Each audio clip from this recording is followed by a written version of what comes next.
Ouais, puis prendre l'air en même temps. Ouais. Ronald Arbour profite des chauds rayons du printemps avec sa fille. Le beau temps y est pour beaucoup, mais cette sortie est surtout possible grâce à son nouveau fauteuil. Beau temps arrive, là, je peux le faire sortir des dehors, c'est le fun au moins. Sinon, on n'aurait pas pu sortir de l'été. Là. Le fauteuil qui a été mis à la disposition de l'homme pendant 3 mois n'était pas adapté à sa situation. Il aurait même chuté de son fauteuil par manque de soutien et de protection.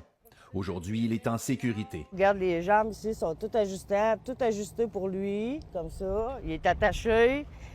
Puis dans le fond, on peut le coucher comme ça.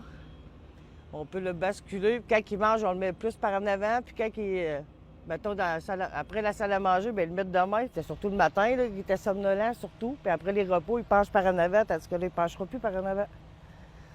On est bien moins inquiète de même, là. Le nouveau fauteuil, attendu depuis 3 mois, est arrivé la journée de la diffusion d'un reportage sur la situation de Ronald Arbour sur nos ondes. Il y a 2 ergots de Bécomo qui ont venu puis ils ont ajusté toute la chaise.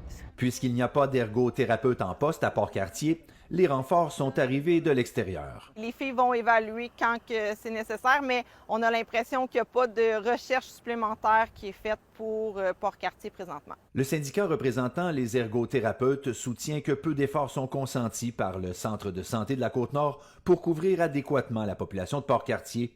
Les visites sont trop sporadiques. Ce qu'on demande aussi, c'est qu'il y ait une meilleure organisation de leur part, pas de nos ergothérapeutes, mais de la gestion pour pouvoir couvrir les services.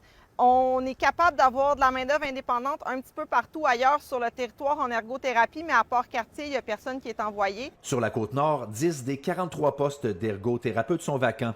Par courriel, un porte-parole du centre de santé a indiqué que les efforts de recrutement se poursuivent en continu et que les tentatives d'attirer la main-d'œuvre indépendante sont demeurées vaines. Oh, petit papa. Malgré la pénurie qui ne semble pas s'essouffler, il semble encore possible pour les patients d'espérer la visite d'un ergothérapeute et l'arrivée d'un équipement indispensable pour leur bien-être et leur sécurité. T'es confortable, hein?